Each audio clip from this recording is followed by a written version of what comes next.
Hello. How are you at this time? Oh, wonderful, wonderful. My life is magical, full of love, moment by moment. And it wasn't so before I consulted you. So, yes, thank you for asking. And I know that you are always fantastic. Is this true?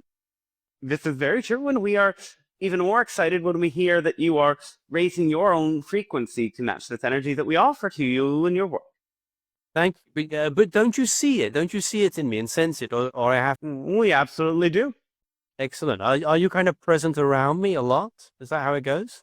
Well, you are creating a connection to your own higher self, and whenever you are raising your frequency in that way, your own guides, and yes, some of them are Pleiadian, are establishing that contact with you. When you speak with us, you're speaking with the channels guides who are also Pleiadian, but we have a resonance with your guides. We are co-creators, you could say, as you are related at a soul level. It sounds like a whole topic in itself, but I want to talk about something else. I mean, I do musical performances, and on that subject, I've decided to start doing small gigs in Italy where I live, and I have one scheduled for the end of September. Do you have any comments on that particular gig and the preparations I'm doing for that event as you look in the timelines ahead for me? We sense it'll be very exciting, and there will be good company there. So allow it to flow, be open to it, and enjoy it.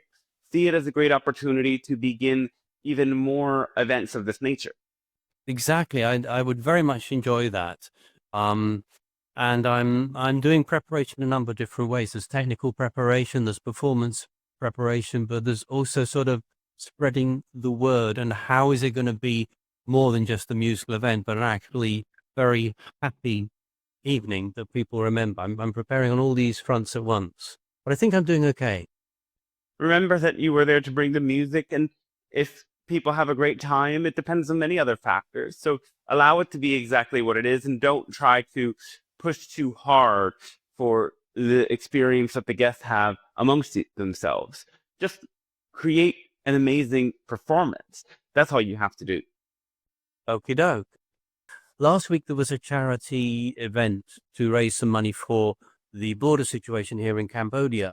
Um, and somebody else had set the microphone and I had the keyboard and the microphone was too high and I didn't know how to adjust it. And it was ready set by someone else. I thought it'll be fine, but I couldn't see the keyboard. I couldn't see my fingers. I couldn't see the words. I couldn't see the settings on the keyboard. And it was quite an experience because I'm in front of an audience and I have to carry on and I haven't got the full support of what I think is going to happen at all. And that was quite an interesting education. And did you flow with it anyway? I flowed with it anyway. What my friend noticed, he's a vocalist and um, I'm a musician who's added vocals. So the weakest point in my total thing is the vocals, and that was the bit that wobbled, the bit that it's not as solid, the decades of playing the piano and not as many years singing. So I missed some of the notes through the overwhelm. That's what happened. I carried on, but I didn't perform perfectly. So that can be a good experience to make sure that in the future you can see everything perfectly clearly and maybe have a moment to adjust before you go on. Yes, what I've decided is, first of all, I need to know all the lyrics, so there's no question of looking at lyrics. So that is something I can do step by step. Secondly, to simplify all the settings on the keyboard so that I know without any looking at a screen, I know which button does which song. And it's quite complicated. I have 64 settings and I'm going to map those in my mind so I don't need to look at any gadget. So I've had to restructure everything so that it fits into a grid of 8 by 8, as it were. And so there's little things I'm doing. I'm going to paint one of the buttons with fluorescent paint, so I can see it in the dark. And then I can solve each of those things one by one. That's what I'm saying about performance is very different from what you imagine it to be.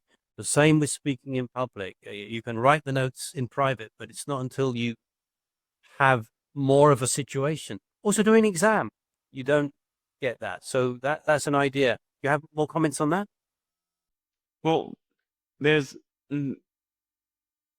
so only so much preparation you can do, and different sorts of performances in this regard require different levels of preparation. Preparation is all of those practical details with the keyboard and other technical equipment involved.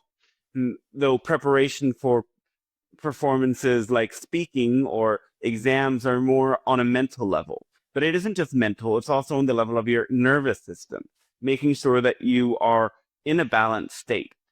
Through being in your own flow state, of course, is a great key to having that balance in your nervous system. Though there are, of course, practices that suit different people at different times. Perhaps it's meditation, perhaps it's yoga or movement of the body. Perhaps it's any sort of way of making the space to bring your awareness back into presence and back into your own body. And in that sense, manually calming and resetting your nervous system. Though it also has to do with, yes, having enough sleep and making sure that you are not running on empty when you have to perform, making sure that you're well fed, well energized. And all of this is another level of preparation. And for many things that are more spontaneous or impromptu or subject to different shifts and changes that are out of your control, the preparation on that nervous system level is just as important. Okay, that's great. I was reminded of something as you're speaking. Somehow it moved into performance of exams as a performance. And when I did my degree, my finals, yes, it was a strange experience. It was one of the first highs, spiritual ecstasies of my life. And I kind of set that up. I think I should do a whole episode on that and how that worked out, because that really was a big change in my life, where I had a kind of spiritual high during my final exams at university, and I got very good grades. Yes, because you entered a sort of channeling state. You entered a flow state where you were simply allowing this information to flow through you. You were allowing your mental capacities to work without worry or intervention. And whenever you really access this flow state and you do start to bring in information in this deeper way, you will also get the bliss that comes through the flow. Exactly. It was blissful, but the preparation I did was moving my hands. We had to write by hand in those days with a pen, and it was a discipline of the hand movements, but also the preparation stage. I took 10 minutes, which was a lot, planning, just planning. And then I wrote and I didn't stop. And it was exhausting for the hand. It was like a workout to get my hands ready to do this feat. It was quite something.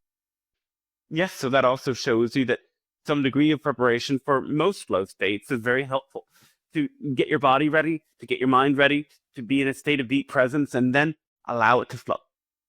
Great. Yeah. That's perfect. Well, have you got any final comments you want to say? Oh, we think this will be all for the subject. Yes, we thank you. Okay, great. Thanks very much. Ciao for now.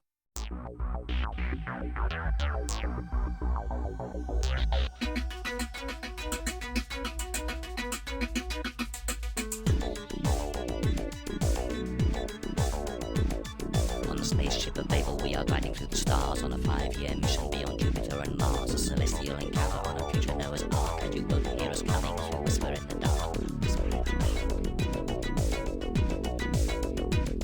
There's an Ewok close behind me as we try to disembark here. Obi-Wan Kenobi as we whisper in the dark.